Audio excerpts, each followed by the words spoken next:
अपने खेल पर ध्यान रखो दुर्योधन, नहीं तो तुम मुझे परास्त नहीं कर पाओगे। क्षमा कीजिए महाश्री, आपके इस चौसर में आपके जितना कौशल नहीं है मेरा, और खेल में मेरा ध्यान नहीं लग रहा है, क्योंकि मुझे समझ में ही नहीं आ रहा है कि आपने ऐसा किया क्यों। मैं पांडवों के समक्ष प्रस्ताव ले जाने के विरुद्ध था, आपने मुझे बाध्य किया। क्यों? आप पांडवों का विनाश नहीं चाहते? आप बदल गए क्या? क्यों आपने पिताश्री को शांति प्रस्ताव ले जाने के लिए मनाया? तुम्हें क्या लगता है दुर्योधन, क्या यह शांति प्रस्ताव युद्ध को रोक पाएगा? कदापि नहीं। अब यह युद्ध होकर रहेगा, इस युद्ध को कोई नहीं रोक सकता। अरे तो फिर संजय और विदुर को शांति प्रस्ताव लेकर क्यों भिजवाया आपने? प्रयास क्यों रहा, बताइए ना। बताता, समझो दुर्योधन, जिस प्रकार हम दूत भेजेंगे उसी प्रकार वहां से भी उन्हें दूत भेजना होगा ना। तुम्हें क्या लगता है कौन आएगा दूत बन के पांडवों की तरफ से? कौन आएगा? वही जो दर्शाता तो यही है कि उसका किसी भी निजी प्रकरण से कोई संबंध नहीं, परंतु जो हर प्रकरण में बीच में घुस आता है, जो मेरे हर छल को अपनी बुद्धि के बल से असफल कर देता है, वो जिसकी मनोहर बातों का व्यू गुरु द्रोणाचार्य के चक्रव्यूह से भी अधिक शक्तिशाली है, वो जो हस्तिनापुर के सिंहासन पर तुम्हें नहीं उन पांडवों को बिठाना चाहता है। वही छलिया, वही वासुदेव कृष्ण। ये तो उसमें हंसने वाली क्या बात है, उसका क्या? बताता हूं।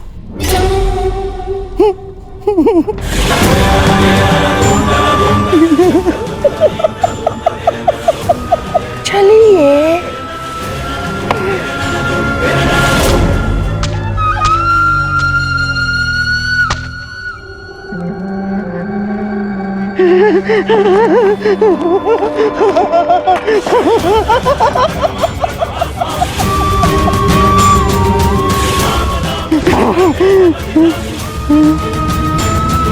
कृष्ण यहाँ आएगा तो अवश्य, परंतु जा नहीं पाएगा।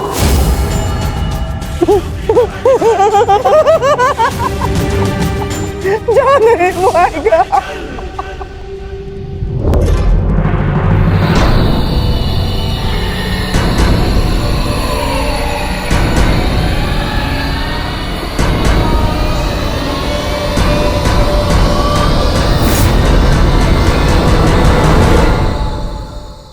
आपका क्या मत है वासुदेव?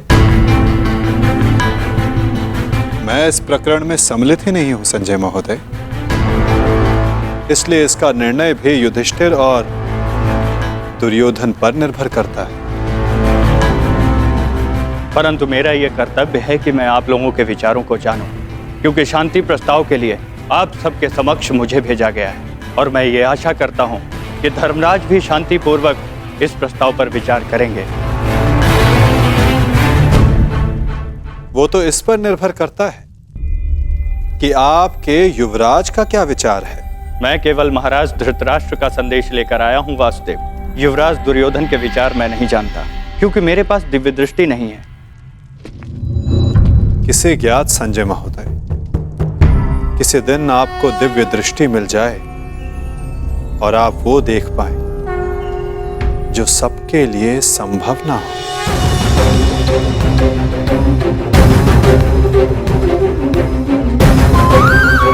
धर्मराज, आपके समक्ष हस्तिनापुर से शांति प्रस्ताव आया है, क्या विचार है आपका?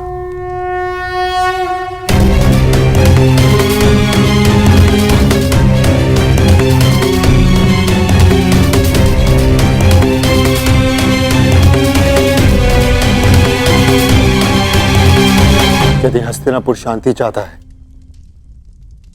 तो हमें भी युद्ध करने की कोई ललक नहीं।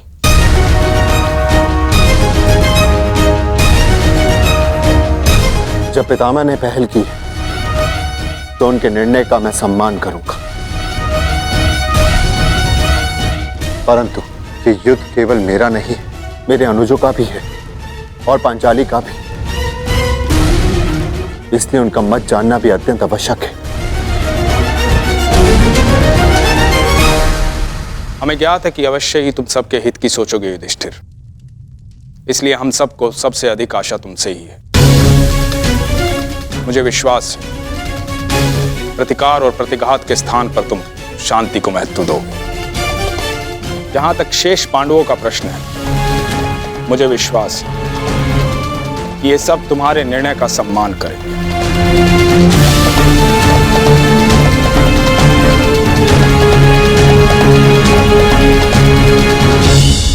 विचार विमर्श करके उत्तर दे धर्मराज, क्या निर्णय होगा आपका?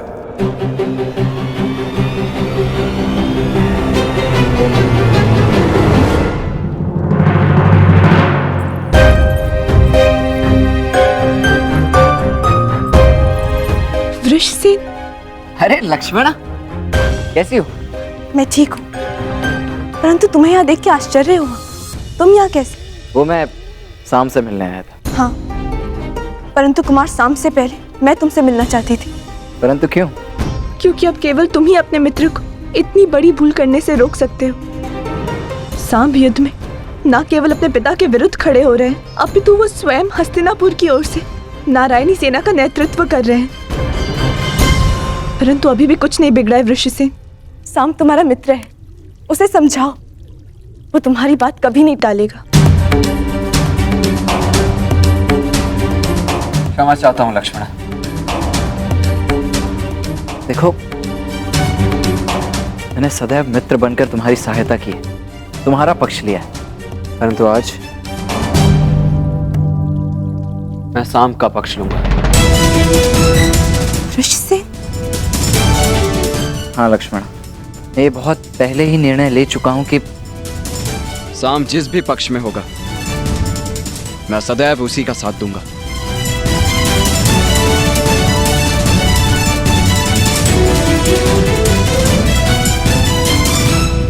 परंतु तुम्हें चिंता करने की आवश्यकता नहीं है लक्ष्मण। मेरे जीते जी शाम को कुछ नहीं होगा, विश्वास करो मेरा। पक्ष जो भी हो, हानि तो मेरे परिवार को पहुंच रही है ना वृषसेन। तुम ही बताओ मुझे, प्रभु से मैं किस पक्ष के लिए प्रार्थना करूं? दोनों ही पक्षों में मेरा ही परिवार लड़ रहा है। मैं क्या करूं वृषसेन? तुम्हारे इस प्रश्न का उत्तर मेरे पास नहीं है लक्ष्मणा। मैं तो ये भी नहीं कह सकता कि मैं तुम्हारी इस असमंजस से भरी परिस्थिति को समझ सकता हूँ। तुम इस युद्ध में भाग क्यों ले रहे हो वृषसेन? तुम्हारा तो पांडवों से कोई संबंध नहीं है, तो तुम अपने पिता के साथ इस युद्ध में क्यों भाग ले रहे हो? केवल इसीलिए? केवल इसीलिए लक्ष्मणा, क्योंकि सांब कौरवों के पक्ष में, और इससे अधिक मेरे लिए कुछ महत्वपूर्ण नहीं। वृषसेन, मैं भान है तुम कितनी बड़ी भूल कर रहे हो। नहीं भान है तुम्हें, यदि भान होता तो इस युद्ध में भाग लेने के बजाय उसे रोकने का प्रयत्न कर रहे होते तुम। मैं तुम्हारे समक्ष बहुत सी उम्मीदें लेकर आई थी वृषसेन, परंतु प्रतीत होता है कि मेरी भूल थी। अपना ख्याल रखना वृषसेन।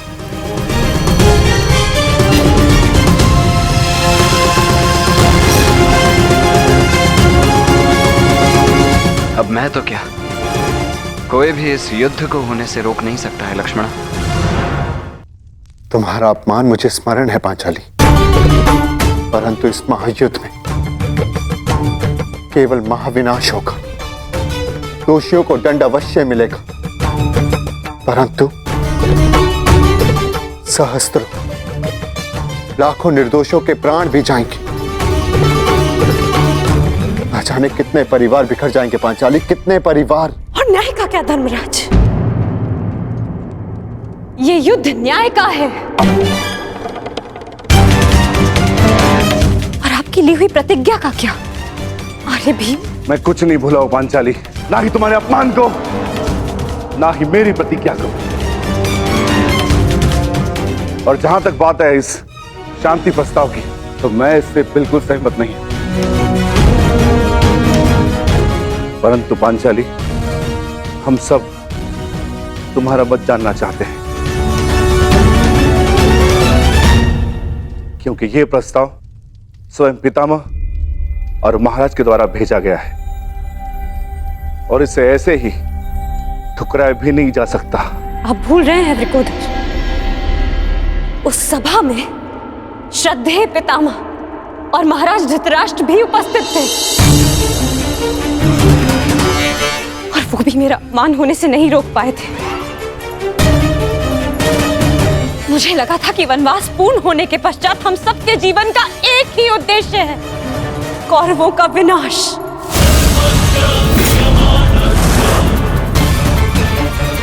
परंतु अब मुझे ऐसा प्रतीत होता है कि आप सबके लिए केवल प्रस्ताव ही महत्वपूर्ण है। एक प्रस्ताव पर आपने अपना सब कुछ खो दिया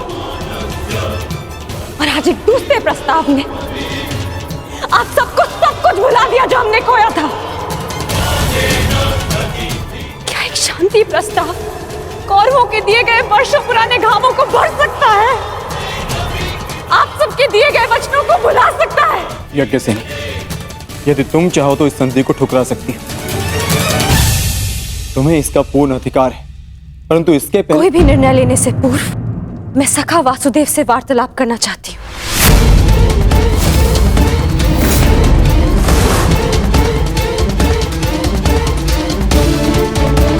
क्या हुआ? सखा कहाँ है? वो हस्तिनापुर के लिए प्रस्थान कर रहे हैं। परंतु क्यों? परंतु क्यों? पांडवों की ओर से शांति दूत बनकर।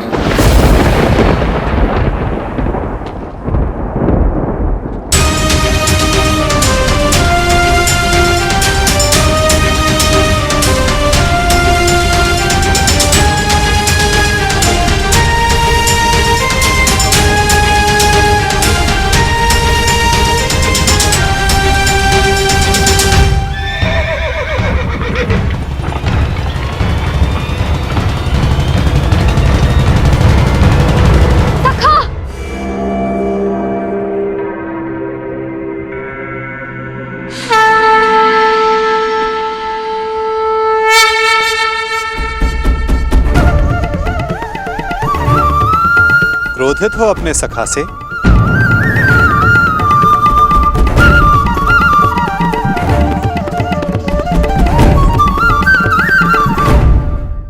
क्रोधित हो अपने सखा से?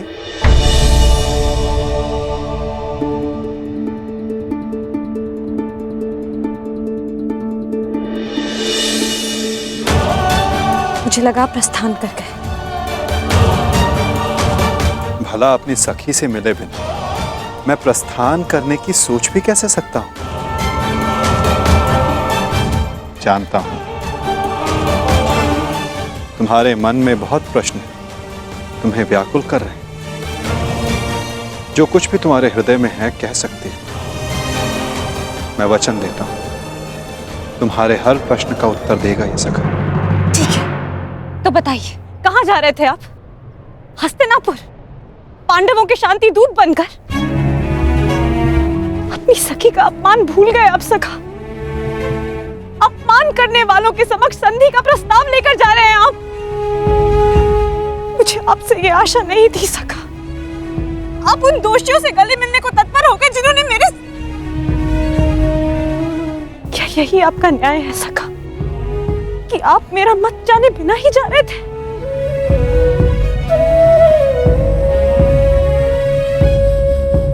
नहीं सखी, ऐसा नहीं। मैं भली भांति जानता हूं कि तुम्हारा मत क्या है और मैं तुम्हें वचन देता हूं कि तुम्हारा मत और मंतव्य दोनों ही पूर्ण होगा सखी।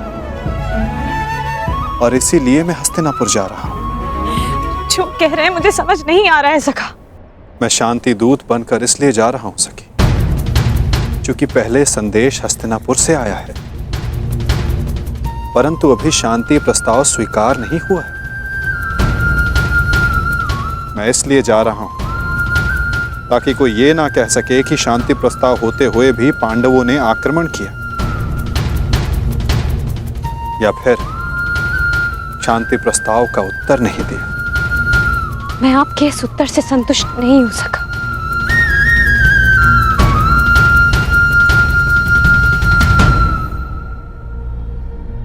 सखी, मैंने तुम्हें यह कहा था कि मैं तुम्हारे प्रश्नों का उत्तर दूंगा, परंतु संतुष्ट होना या ना होना ये तुम पर निर्भर करता है सखी। अब मुझे हस्तिनापुर जाने की आज्ञा दो।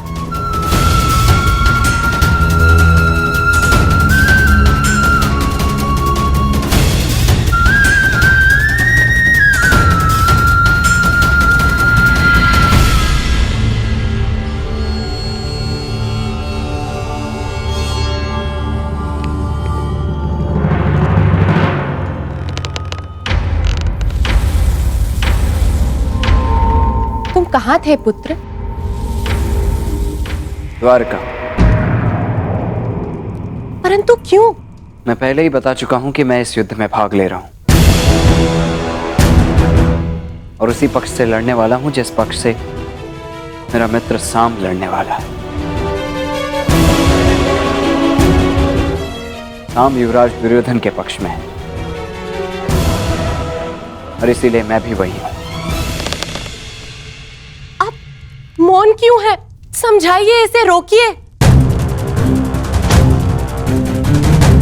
अपने पति को अपने आराध्य वासुदेव के विरुद्ध खड़ा देखना क्या कम था, जो अब मेरा पुत्र भी उनके विरुद्ध खड़ा होगा? नहीं, मैं तुम्हें इस युद्ध में भाग नहीं लेने दूंगी। कुछ नहीं होने दूंगी तुम्हें।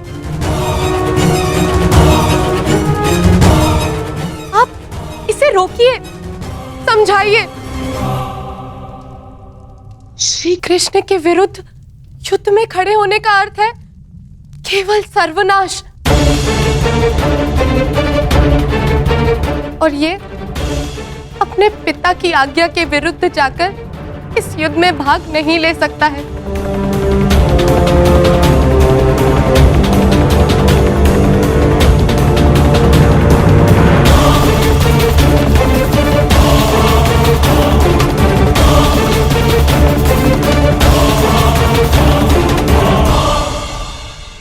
जब तुमने मुझ पर बाण छोड़ा तो तुमने मेरे सीने को लक्ष्य बनाया था, परंतु तुम्हारा लक्ष्य थोड़ा चूक गया। उसमें तुम्हारी भूल नहीं थी, उसका कारण तुम्हारा धनुष था। तुम्हारा धनुष संतुलित नहीं है।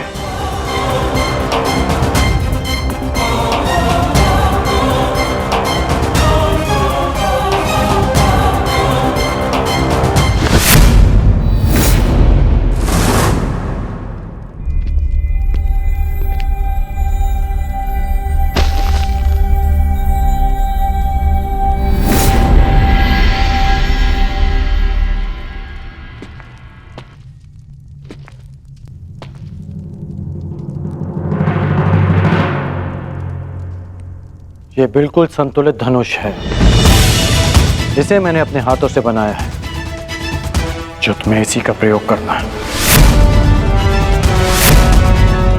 लक्ष्य कभी नहीं चूकेगा।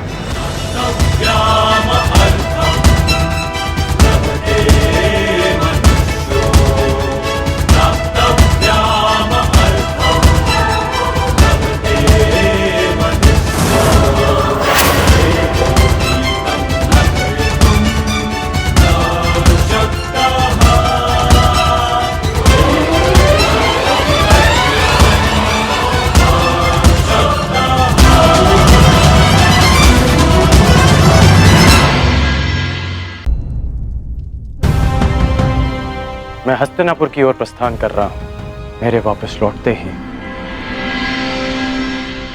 तुम्हारा प्रशिक्षण प्रारंभ हो जाएगा।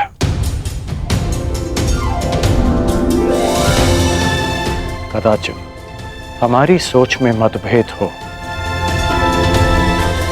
परंतु हमारे पक्ष में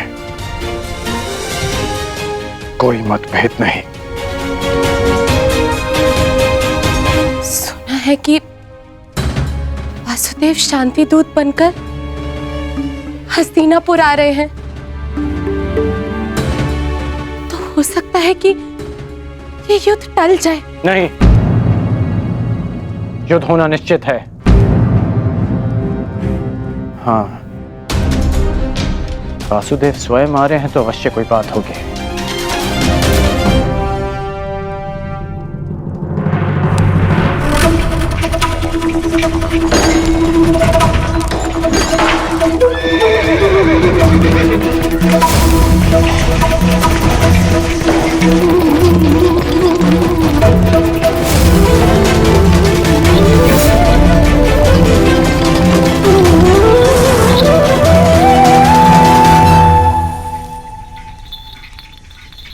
देख रहे हो दुर्योधन, ये कोई साधारण धातु नहीं है, बहुत विशेष धातु है ये, जिसका आविष्कार असुरों ने किया था देवों को बांधने के लिए।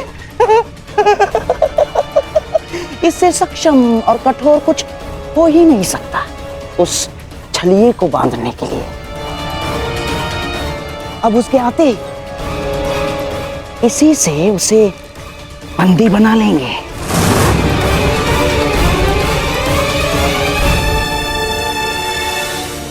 बहुत अच्छे मामा श्री, सबसे कठोर धातु की श्रृंखला। हाँ?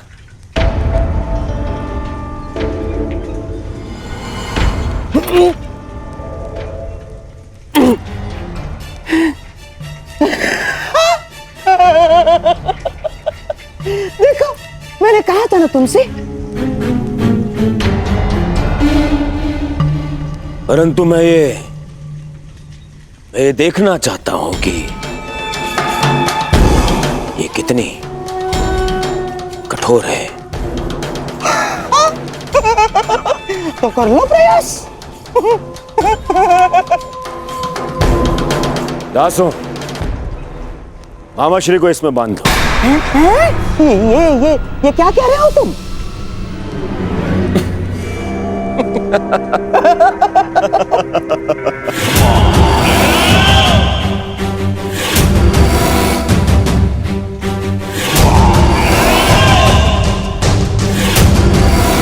मुझे इस श्रृंखला से बांध दिया जाए। बांधो! अरे बांधो बांधो।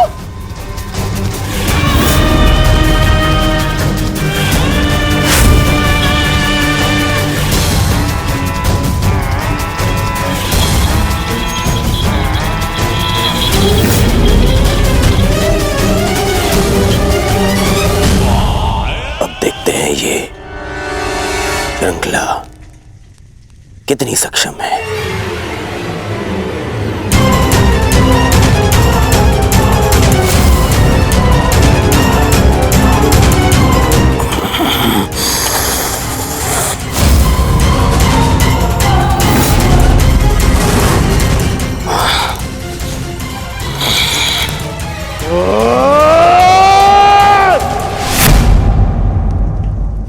अद्भुत,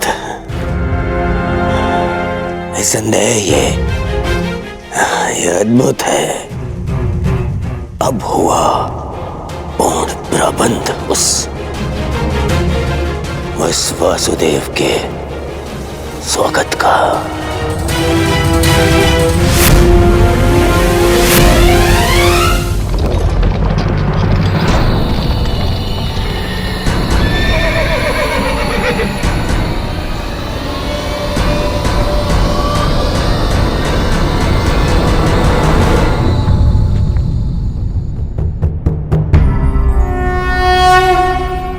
देख रहे हो दुर्योधन, ये वही छलिया कृष्ण है जो अपने चाल में, अपने छल में सबको फंसाता रहता है। ग्लानिर्भवति भारत, आज ये स्वयं मेरे रचाए चक्रव्यूह में फंसने आ गया।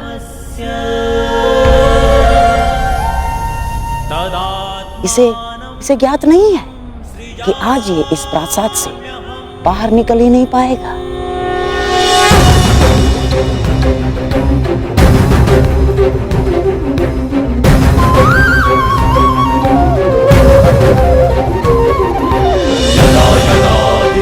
धर्मस्य भवति भारत अभ्युत्थानम् अधर्मस्य तदात्मानं सृजाम्यहम्।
नारायणं नमस्कृत्य नरं चैव नरोत्तमं देवीं सरस्वतीं व्यासं ततो जयमुदीरयेत्।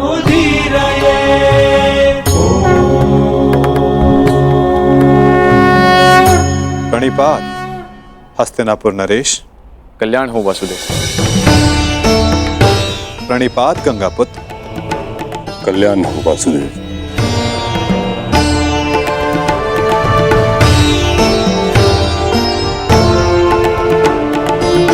प्रणिपात समधि श्री।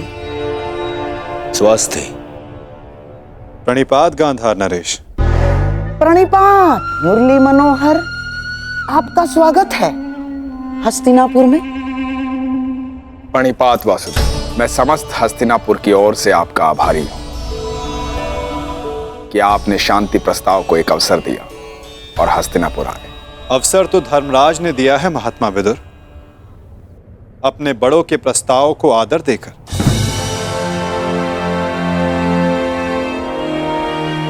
मैं तो बस उनका संदेश यहां लाया हूं। वासुदेव, संदेश अपने स्थान पर है। मुझे तो आपको हस्तिनापुर में देखकर ही प्रसन्नता हो रही है। मुझे ज्ञात है युवराज, और आशा भी, कि आपने मेरे स्वागत की सारी तैयारियां पूर्ण कर ली होगी।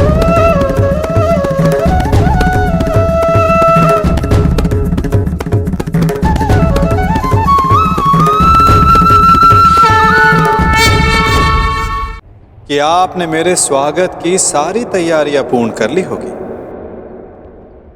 अवश्य। आप मेरे समधी जो हैं। चलिए, आइए मेरे कक्ष में चलते हैं। मेरे कक्ष में चल के आदर सत्कार ग्रहण कीजिए। आपके मुख से ऐसे वचन सुनकर संतोष हुआ युवराज, और अधिक प्रसन्नता इस बात की हुई है कि आपने मुझे शांति दूत के रूप में स्वीकार किया। ये शांति प्रस्ताव के बारे में हम कल बात करेंगे। आप यात्रा से आए हैं, विश्राम करें, थकान दूर करें। आइए। क्यों नहीं युवराज, अवश्य।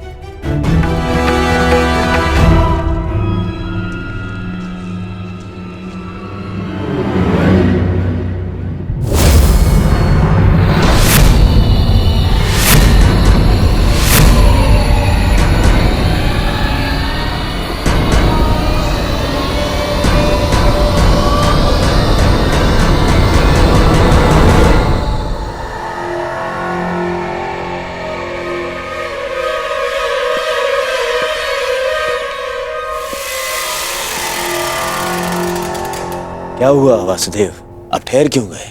मैं आपके सत्कार भाव का सम्मान करता हूं युवराज, परंतु मैं शांति दूत हूं, शरणागत नहीं। और वैसे भी पांडवों ने मुझे अपने पक्ष में चुना है।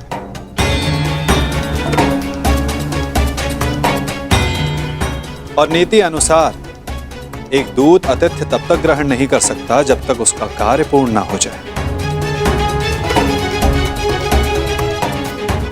इसलिए क्षमा कीजिएगा मुझे, मैं आपका सत्कार ग्रहण नहीं कर सकता।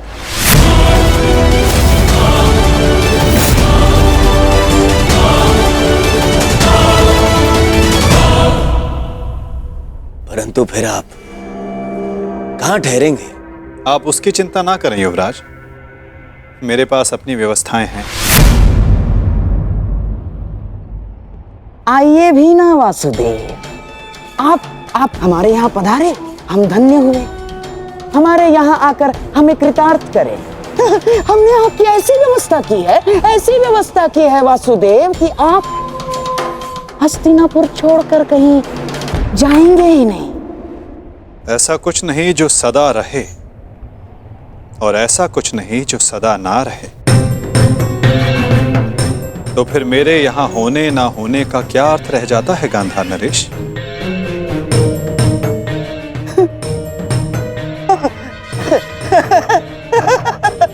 वासुदेव, आपके कहने का तात्पर्य कुछ पकड़ में नहीं आया। यदि सागर में अपना हाथ डालोगे तो ऐसा अनुभव होगा कि संपूर्ण सागर तुम्हारा है गांधार राज। और यदि उसी सागर को मुट्ठी में बंद करने का प्रयास करोगे तो कुछ नहीं पाओगे। हाँ, यह अवश्य हो सकता है कि उसमें डूब जाए। प्रणिपात।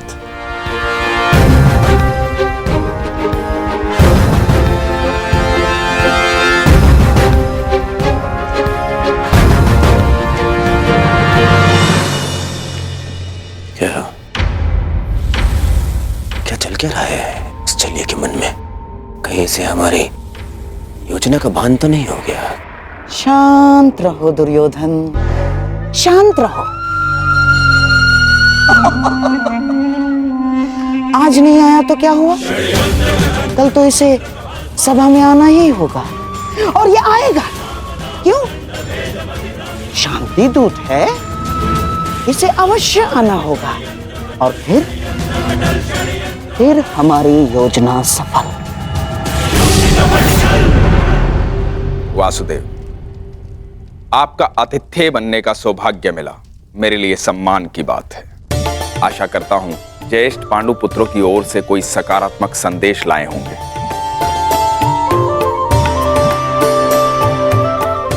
संदेश तो मैं लाया हूं महात्मा विदुर, परंतु वो संदेश मैं कल सभा में सबके समक्ष रखूंगा। प्रणिपात माधव, मेरा सौभाग्य है कि आज मेरे आराध्य मेरे घर पधारे हैं। सेवक, प्रभु के लिए भोजन लेकर आओ।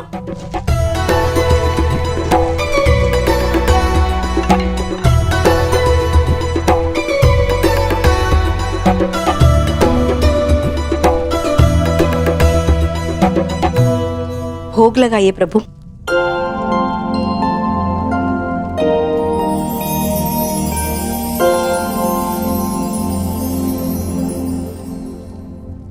मेरा प्रिय मिष्ठान नहीं दिखाई दे रहा।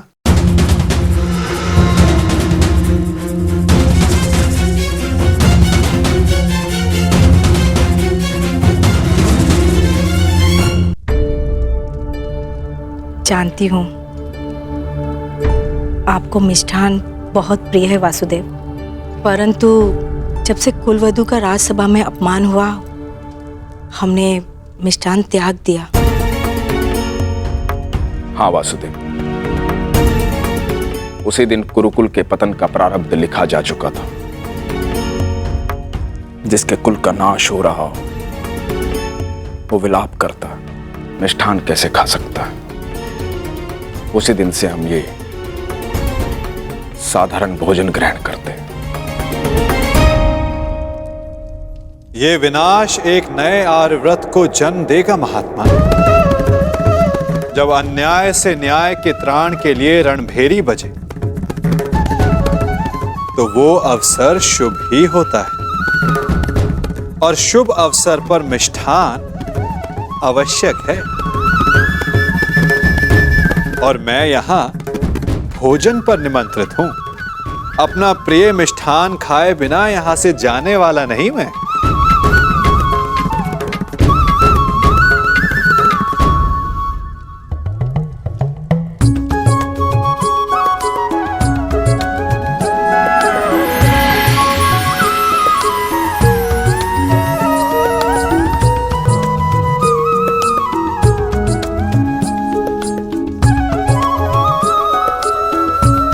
आइए मिष्ठान ग्रहण कीजिए। वाह काका श्री वाह।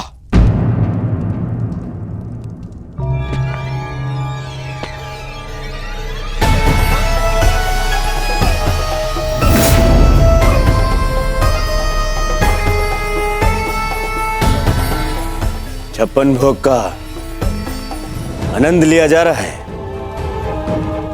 आओ पुत्र दुर्योधन, तुम भी मिष्ठान ग्रहण करो। मिष्ठान नहीं, वो क्या है ना काका श्री, मेरे मन में जो कड़वाहट भर दी है आपने,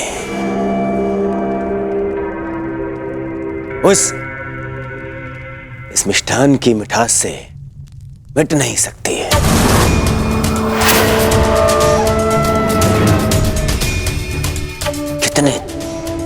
कितने दोगले हैं आप। मन में कुछ और रखते हैं और वाणी में कुछ और।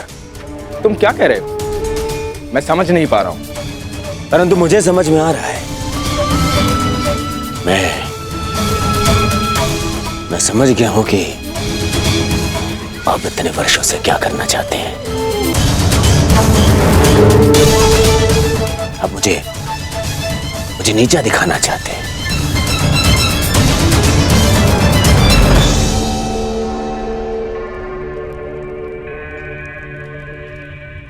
वासुदेव हस्तिनापुर आए।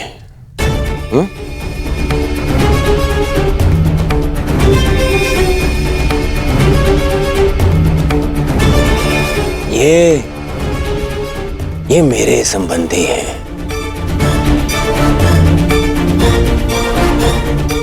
और इन्होंने अपनी सेना की शक्ति भी मुझे दी है, तो दोनों ही नाते से इनका सम्मान सत्कार करने का अधिकार पहले मेरा है। परंतु आपने क्या किया?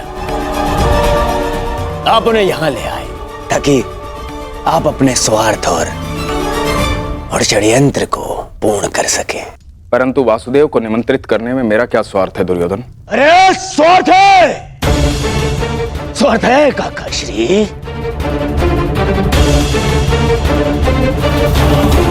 राजसभा में प्रस्थान से पूर्व आपने यहां इसलिए लाए ताकि आप अपने वो प्रिय पांडवों के पक्ष में इन्हें उकसा सके। स्वार्थ है।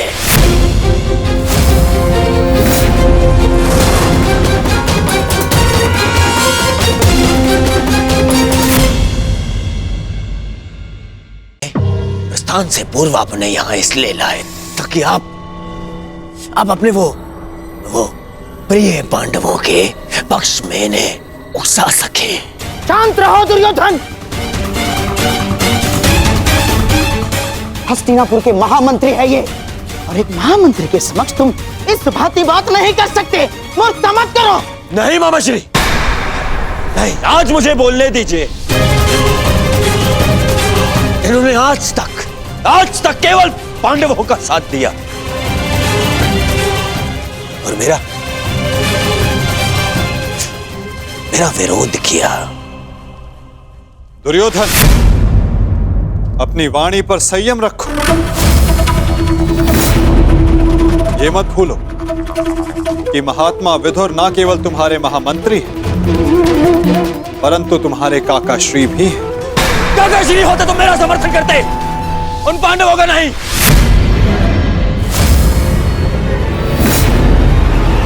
ये केवल एक कृतज्ञ षड्यंत्रकारी है और कुछ नहीं।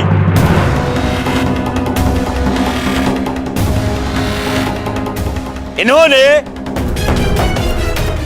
कभी हमारे हित की बात नहीं करी। ना ये तब चाहते थे कि मेरे पिता राजा बने, और ना ये अब चाहते हैं कि मैं सिंहासन पर बैठूं। बहुत बुरी बात है काकाश्री, हमारा अन्न खाके उन पांडवों का पक्ष लेते हैं आप। भाग्य है कि ये मेरे पिता के आधे भाई हैं, अन्यथा राजद्रोही घोषित करके इस दासी पुत्र को दंड देता मैं। दुर्योधन!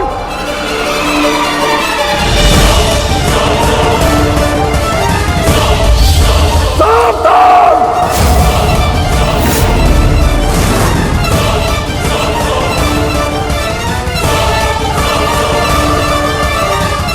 ये आप क्या कर रहे हैं आर्य? आप तो शांत रहिए। बालक नहीं है ये, जो इसके हर अपराध को बालक समझकर क्षमा कर दूं। इसे स्मरण होना चाहिए कि मैंने शस्त्र शिक्षा तात श्री भीष्म से ली है। इसने मेरी निष्ठा पर प्रश्न किया। आज जिस प्रकार के शब्दों का प्रयोग इसने किया है, इसे हस्तिनापुर से निष्कासित कर देना चाहिए। निष्कासित तो मुझे आपको कर देना चाहिए। अपनी सीमा का उल्लंघन मत कर दुर्योधन।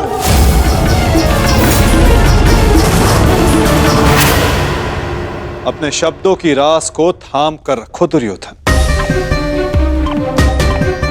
ये मत भूलो कि महात्मा विदुर हस्तिनापुर के महामंत्री और हस्तिनापुर के रणनीतिकार भी। इस समय तुम्हें उनके समर्थन, उनकी सहायता की अत्यधिक आवश्यकता है। बस! ऐसे सैकड़ों महामंत्री मेरे चरण धोते हैं। मुझे इस युद्ध को जीतने के लिए एक दासी पुत्र के समर्थन की आवश्यकता नहीं है। दुर्योधन!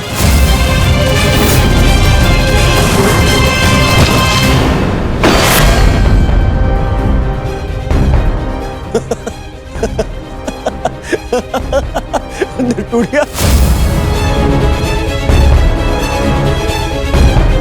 इस धनुष के साथ तुम्हारे प्रति मेरा समर्थन भी टूट गया है। अब ना तो तुम मेरे शस्त्र उपयोग कर पाओगे और ना ही मेरी नीति।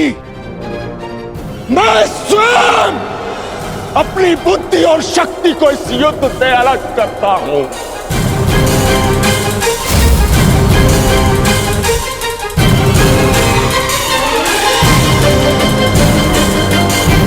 दुर्योधन, हंसना बंद करो ये हंसना।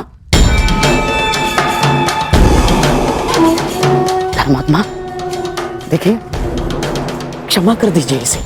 बच्चा है, बालक है ये। छोड़िए मामाश्री, ऐसे दोगले इंसान का हमारे साथ ना होना ही हमारे लिए श्रेयस्कर है। गंगाराज, इससे पहले कि मेरे क्रोध से मेरे विवेक का बांध टूट जाए, ले जाओ इसे यहां से। और ना जाओ तो क्या कर लेंगे? ईश्वर के लिए चुप हो जाओ। तुम्हें ज्ञात नहीं है तुमने कितना बड़ा अनर्थ किया है। अब चलो यहां से, चलो।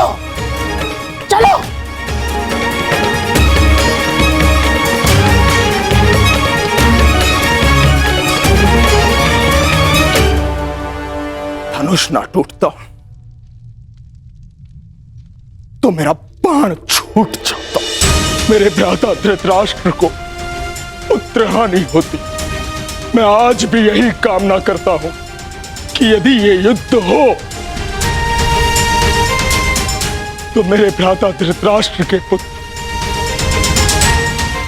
और मेरे ज्येष्ठ भ्राता पांडु के पुत्र सुरक्षित रहे।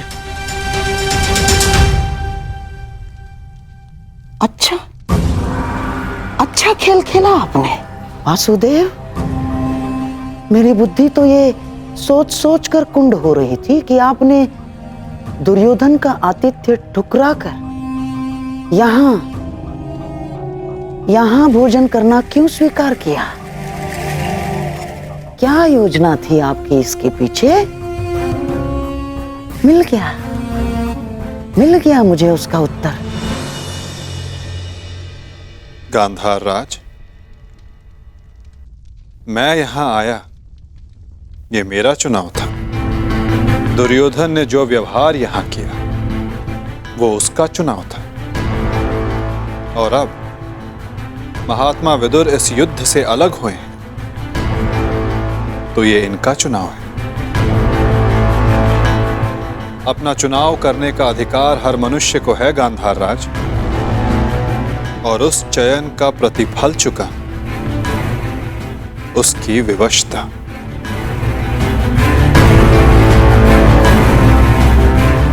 प्रणिपात।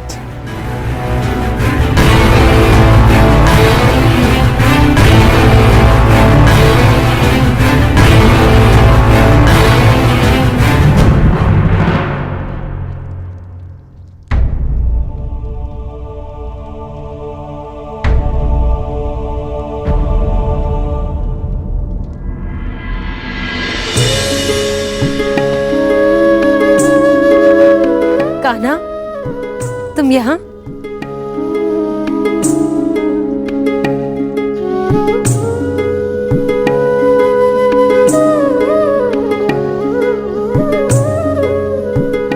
सोचा कि अपनी बुआ को बता दूं कि भूखे पेट शयन करने से बुरे स्वप्न आते हैं। मेरी निद्रा और भूख तो तभी उड़ गई थी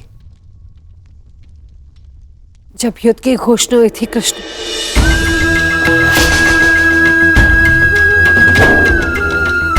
जिस माता के पुत्रों का जीवन दांव पे लगा हो, उसकी आंखों में नींद कैसे आएगी? उसके गले के नीचे से नवला कैसे उतरेगा?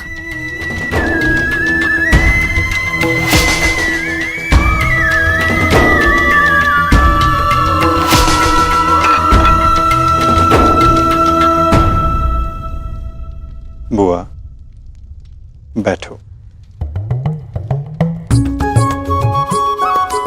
मैं तो यहां इसलिए आया था कि अपनी बुआ के साथ भोजन का आनंद उठा सकूं, परंतु मेरी बुआ इतनी व्याकुल, इतनी निराश है। यदि आपको मुझ पर विश्वास है कि मैं आपके पुत्रों की रक्षा करने में सक्षम हूं, तो क्या आप फिर भी भोजन नहीं करेंगी? तुम्हारी बात कोई चाह के भी कैसे टाल सकता है? तो फिर पहले आप भोजन कीजिए।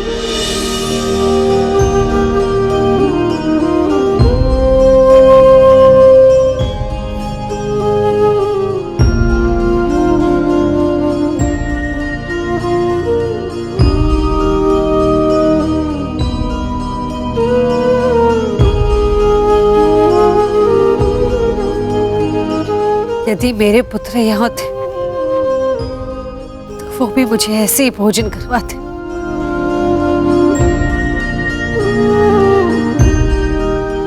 धन्यवाद कृष्ण, जो तुम यहाँ पर आकर मेरे पुत्रों के स्थान पर खड़े हुए और प्रकृत विकट परिस्थिति में मेरे पुत्रों का मार्गदर्शन करने के लिए।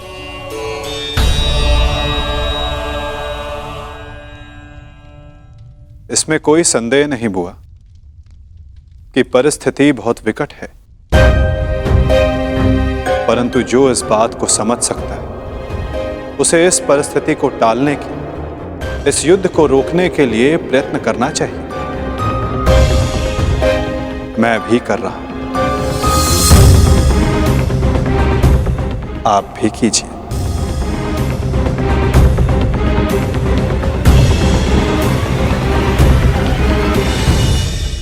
मैं समझी नहीं, मैं क्या कर सकती हूँ?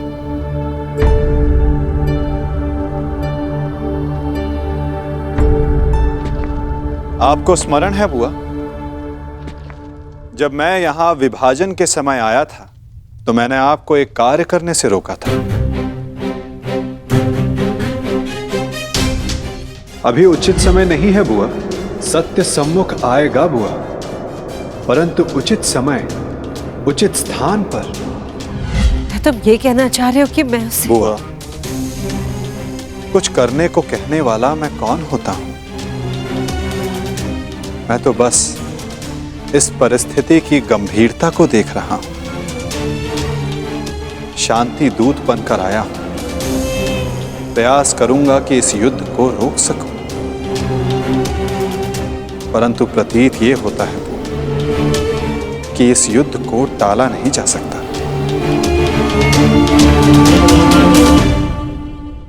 मुझे भी उसी दिन का भय है कृष्ण, जब मेरे दोनों पुत्र एक दूसरे के समक्ष अस्त्र दान कर एक दूसरे का रथ मारने के लिए प्रस्तुत होंगे, परंतु इसे रोका कैसे जा सकता है? संदेह तो है बुआ, परंतु यदि आपके 6 पुत्र एक ही पक्ष में हो तो कदाचित युद्ध का प्रश्न ही ना उठे।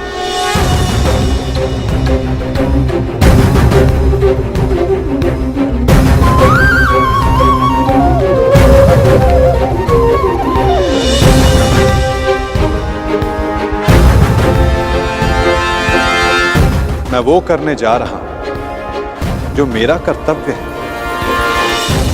आप वो करें जो आपको उचित लगता है।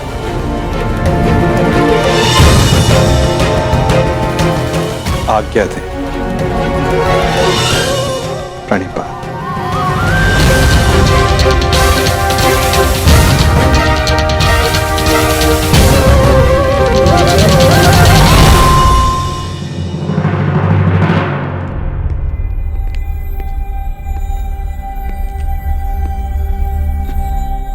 माधव,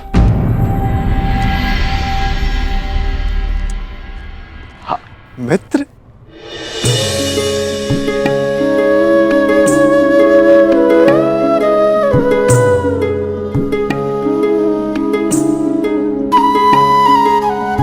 मुझे बहुत प्रसन्नता हुई तुम्हें फिर से देखकर। कहाँ थे तुम? मेरे स्वागत के लिए नहीं आए? क्योंकि मुझे नहीं लगता कि यहाँ आपको स्वागत देने के लिए बुलाया गया है। मैं तुम्हारा तात्पर्य समझा नहीं मित्र। आप सब जानते हैं फिर भी अनजान बन रहे हैं। आप गांधार नरेश को मुझसे अधिक समझते हैं। ये स्वागत प्रारंभ है,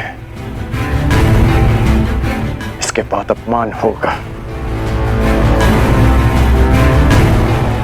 और हो सकता है कि कोई चाल भी रचा हो।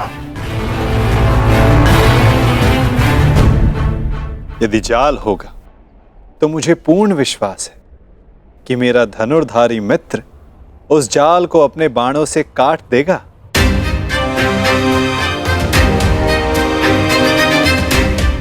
यदि मैं ऐसा नहीं कर पाया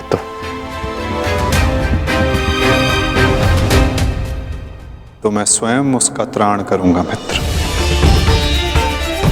हाँ, आप हम सबसे भिन्न हैं, अधिक सक्षम हैं, अधिक शक्तिशाली हैं, किंतु आप भी तो मानव का ही रूप है ना, और मानव सब कुछ नहीं जानता। अन्यथा आज आप दुर्योधन की सभा में नहीं आते।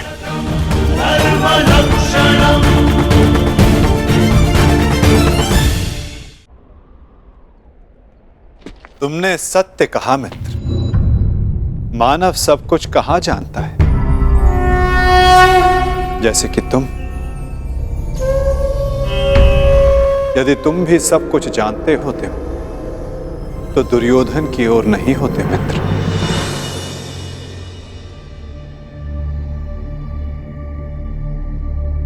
वासुदेव, बात को समझने का प्रयास कीजिए। मैं भावी संकट की बात कर रहा हूं।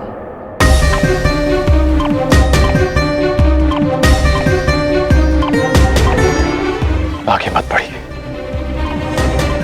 रुक जाइए वासुदेव।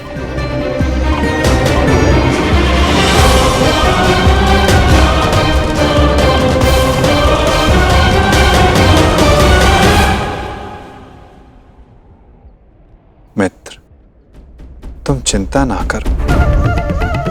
यदि मैं हर उस स्थान पर रुक जाता जहां संकट संभव था, तो मेरे जन्म लेने के पश्चात मैं बंदी गृह में नहीं रुक जाता मित्र। मामा कंस के बुलाने पर मथुरा नहीं जाता। मामाओं से निपटने का मेरा बड़ा अनुभव रहा है मित्र। मैं जानता हूं कि भीतर क्या होने वाला।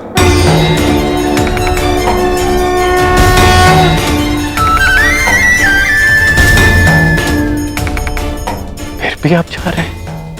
हाँ मित्र, मैं इसलिए नहीं जा रहा कि ये मेरी इच्छा है। मैं इसलिए जा रहा हूं कि वहां राज्यसभा में जो होगा उसके लिए वहां मेरा होना आवश्यक है। परंतु महत्वपूर्ण प्रश्न यह है मित्र कि मैं ऐसा कर क्यों रहा हूं। इस सभा के पश्चात मुझसे मिलना। कदाचित मैं भी तुमसे यही प्रश्न कर बैठूं। मैं यहां केवल हस्तिनापुर की सभा को संबोधित करने नहीं आया, मैं यहां तुमसे भी मिलने आया हूं मित्र।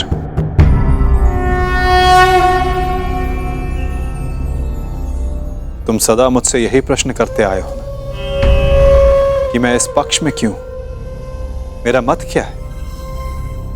क्या मैं ही करता धरता हूं या केवल दृष्ट? क्या मैं ही कार्य साधता हूं या कार्य का साक्षी मात्र? मेरे साथ आओ मित्र, तुम्हें इन सब प्रश्नों का उत्तर मिल जाएगा।